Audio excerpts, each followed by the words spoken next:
Good day to you, Star Valley, and it is nice to see you once again, so to speak, back on the air. Dow Erickson here, as I bring you a little bit of information about the Star Valley High School sports activities at this point in the season, as well as some other things near and dear to my heart. The Mountain West Conference Championships taking place just 400 miles to the east there in Laramie, and there are some local connections to that as well. Let's start off today with thank you for listening and thank you for visiting StarValleyIndependent.com or SVIMobile.com. You may notice we have some changes going on either today or very soon, so we hope you'll enjoy it and continue to keep your web browser pointed right here. Going to get you a little bit of information here. First off, let's take a look at where we are in the season. You've got, sometimes people forget about the spring sports. Sports right now, you got the high school soccer and the high school track and field. Now, you couldn't have more different sporting events. You got the individualism of track, which also leads to a team goal, and you got the soccer matches, which, quite frankly, it's hard to even move the ball up and down the field unless you got everybody working as one cohesive unit. And so, just like that, it's easy to separate these two programs, these two squads. That doesn't mean there's not a lot of success coming out of both programs right now.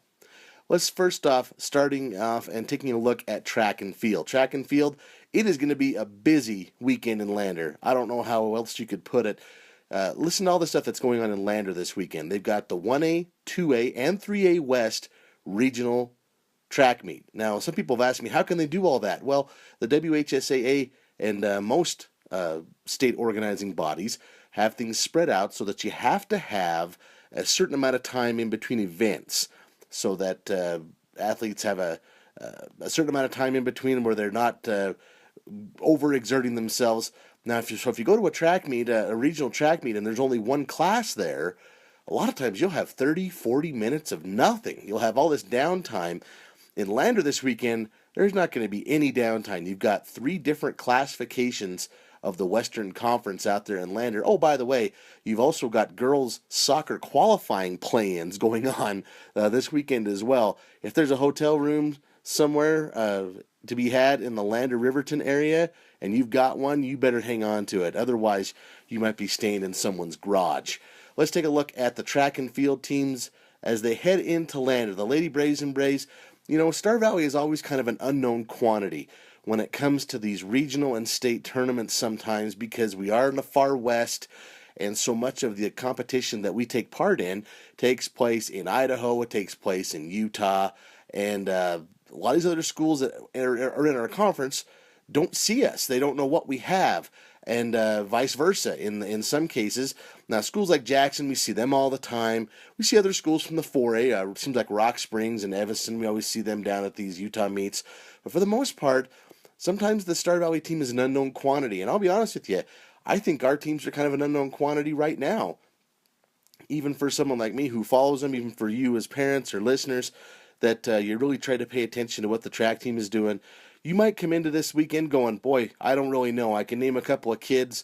I can maybe not even know how they're going to do, or maybe that kid graduated last year. So let's start at the beginning.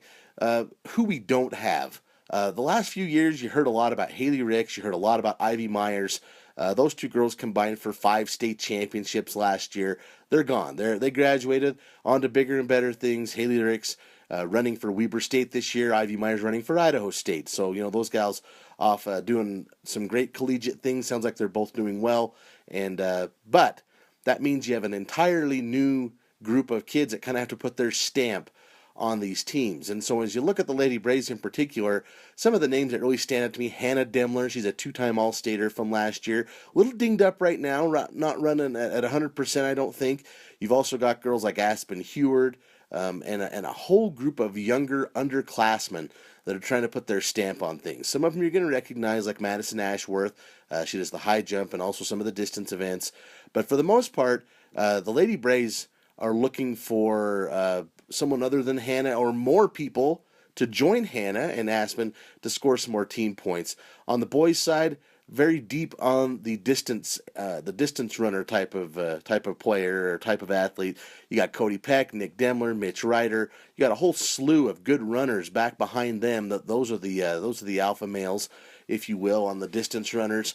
But it takes a lot of point scores to win trophies at the postseason level for Wyoming track and field. So there might be some people score a few points here and there, then they might be the difference. Sprinters, Tyler Allred, Jesse Sanders, newcomer Kellen Hansen, got a huge freshman class on the track and field boys, 21 boys came out for track and field.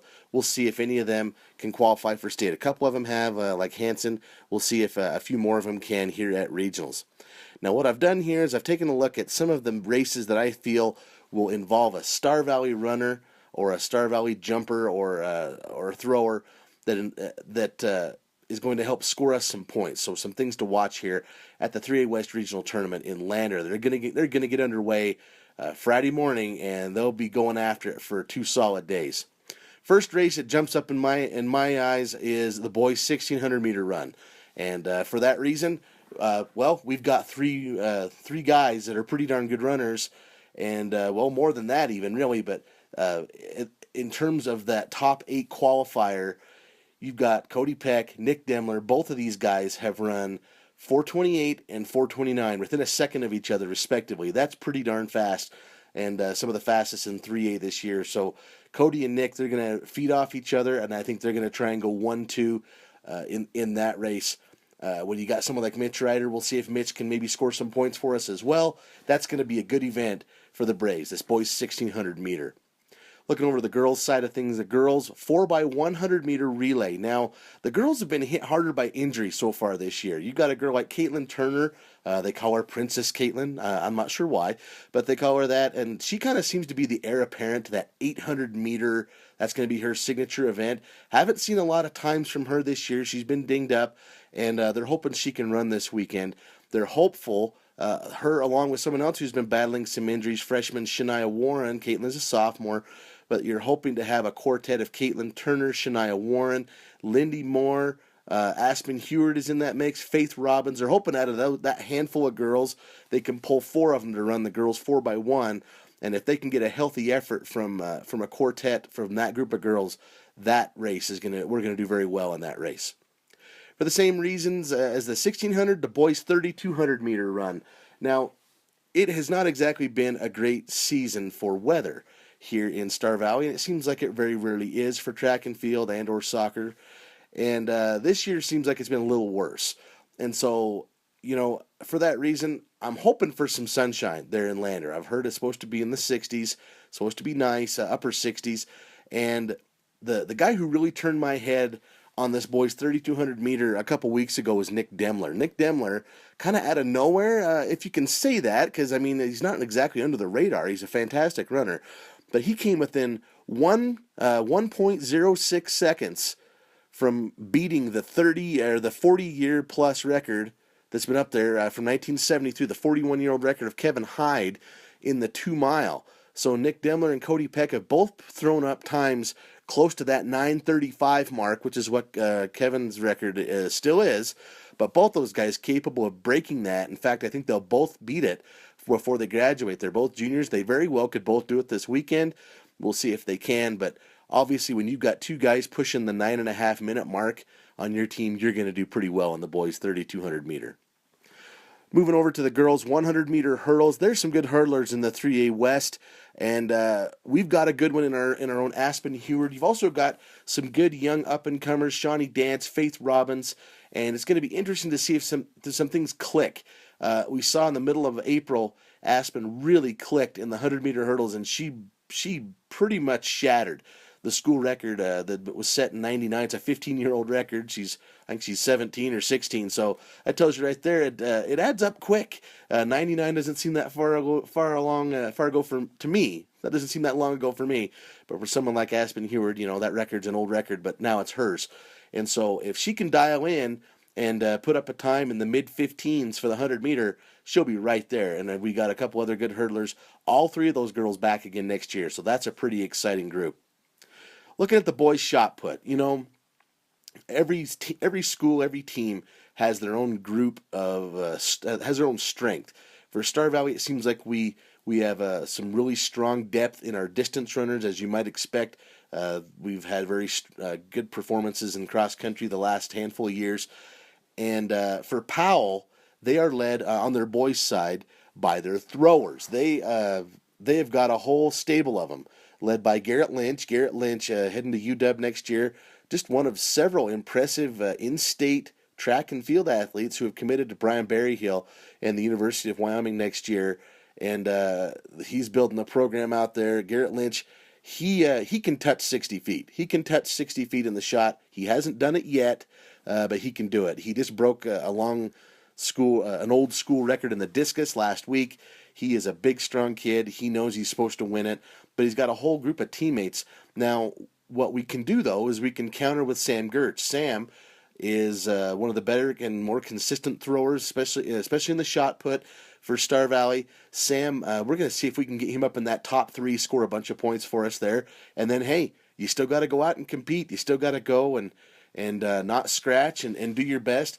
And so Sam definitely has an outside shot at that, but he will have to go up against pretty much, a whole slate of Powell Panthers. But Sam, the school record holder in the shot put, he is going to have his say in that. Girls 200-meter run, Lindy Moore, I think, is kind of a dark horse in this. That's why I included this. I think Lindy is just finding her stride, no pun intended. As we head into the girls 200, Lindy could also do well in the 400, depending on where the coaches decide to put her. And we talked about our distance guys, the 4x800 meter relay. Peck, Demler Ryder, you need one more. Kellen Hansen ran with them first time ever at the Dave Draney Invite. They qualified for state already. They may try a different quartet this weekend. We'll see what they do up there, but that should be a strong team. Then you got guys like Tyler Allred, he's a senior. Jesse Sanders, a junior. These are our sprinters, guys that are going to run the 400 and the 200 and the 100. Can they score points for us? They have shown some speed, not necessarily elite speed compared to some of the other kids that they faced this year, but definitely caliber where they can score some points for us. So it'll be interesting to see where the Braves and Lady Braves stack up team-wise, because it's going to be a zoo up there in Lander. It'll be fun to watch. There's going to be plenty of stuff going on. But Coach Draney, in the conversation I had with him before they left this week, he feels like if the Braves, especially on the boys' side, if they perform well, if they do what they're capable of doing, well, they can be in the mix, which quite honestly and bluntly came as a little bit of a surprise to me. I wasn't expecting necessarily any of our teams to contend for a regional or state championship this year. But on the boys' side, he explained to me that there's a lot of parity. He compared it to the 2010 year where the Lady Braves won it in Class 4A. There were 5 teams within, I think, 12 points of each other, and the Lady Braves came out on top of that one. He kind of explains that the boys' race this year could be very similar to in that regard. So you're going to need a lot of points from a lot of different places. And as with that girls' title run, you had some girls score a couple points here and there. They only scored maybe 3 points for the team, but when the team only wins by 1.5 points, those points are huge. So good luck to the Tracksters as they are out in Lander. You can follow me on Twitter, of course, at Dow Erickson. I'll be retweeting Coach Draney and perhaps Coach Josh Henderson, our throwing coach, as they keep us up to date out there in Lander as best they can. And I'll keep up to date with you via Twitter. So make sure you follow me there if you aren't already. And it's a great resource for you in terms of when I know something, you know something. And that's always fun to get a little bit of information and pass it along. Hopefully you can sign up, and if you have, and hopefully it's been worth it to you. Turning our attention now to soccer, as playing games already underway. You already had some on Thursday night. Buffalo had to have a play-in match. And this right here, I'm going to go on my soapbox for just a little bit on soccer. If there's a season that shows that the powers that be at the Wyoming High School Activities Association perhaps need to reconsider how they do soccer state qualification, it's this year. You have a team like Buffalo that is, they're clearly head and shoulders, and here they are playing a late match. On our side, you got the Star Valley Braves. Now, we clearly were the number 2 team in our district. Jackson is undefeated. They deserve their number 1 seed, and they are a powerhouse. They deserve everything that they've gotten this year. Kind of made my tongue get furry right there, but, give credit where it's due. They've got a great team. What I don't like to see is a team that's 500, like Powell, up in the Northwest, getting that same number 1 seed and a bye this week. Now, this is nothing against Powell. They've got some good players This is not a personal attack on them, but when you got a 500 team that gets a bye, and then you have a team like Star Valley that's 11-4 that's defeated Powell just last week 5-0. They lost to Jackson 9-0, but they get an automatic bye and a top seed into state. It's just not. It's just not. That's not how it should work. So I'm. But the issue that the soccer folks run into is that not everybody plays soccer. Not every school has it. In terms of our conference affiliation, teams like Mountain View, teams like that, they don't have a soccer program. It'd be nice if they, you could have Bridger Valley United, and I know that would be a stretch because I don't know that they would unite but they have done it for wrestling. Maybe they could forge a soccer team, but anyway, that's neither here nor there. But this year, the Braves, they deserve to have already kind of qualified for state at this point, I think. If not, let's have a regional tournament and let's take the best 8 teams. As it stands right now, you're going to have, I think, the 3 best teams in 3A boys soccer, or the best 4 teams. You got the Jackson Bronx, you got the Lander Tigers, you got the Star Valley Braves, and the Buffalo Bison. They've all played each other this year with varying degrees of success, and 2 of those teams, given hopefully the Braves can win on Saturday, I'm getting to that, will play in the first round instead of the semifinals. Anyway, I'd like to see him tweak it. Now, down off my soapbox, hopefully no hate mail on its way. But that's where the Braves are this weekend. They will be in Warland on Saturday, 2 p.m. game in Warland to take on Newcastle. Newcastle 1-10 on the season. They've struggled a bit, and quite frankly, on paper, the Braves should handle Newcastle and punch their ticket to state. Where if they were able to do so, they would face the top-seeded Lander Tigers in the opening round. Now, this is for sports writers and parents and people on those long drives to discuss. Coach Berglund and the boys, they don't care. They know they've got to go play and beat everybody that's on their schedule if they want to win a state championship. Came painfully close last year. Nobody really expected the Braves to make the title game last year, and they just about came away with it. The Buffalo Bison edged us, and congrats to them on that. But they have higher expectations this year. They want to win that trophy. They want to get back to the finals. They're on the side of the bracket where they're going to have to overcome the Lander Tigers. Of course, you got to beat Newcastle first. Now, I don't mean to gloss over that because you go back to last year, 12 months ago, the Braves had to have a play-in match against Rollins, and it looked like a gimme. But the Outlaws, they changed their strategy. They packed in the defense. They played only one man up. They made it just a minefield back there on defense, made it difficult to score. They were trying to get it into a shootout to where they had a decent chance to beat us, and it just about worked. We had a late goal where we were able to win 1-0, but so I don't mean to take anything away from the Dogies. They can do it. Hopefully the Braves can overcome any type of strategic trickery that they have up their sleeves and can advance to state. The girls, no such issues this weekend. They've got the week off. They've won the Southwest District 11-4-1 this season. Best regular season record ever for the boys and girls.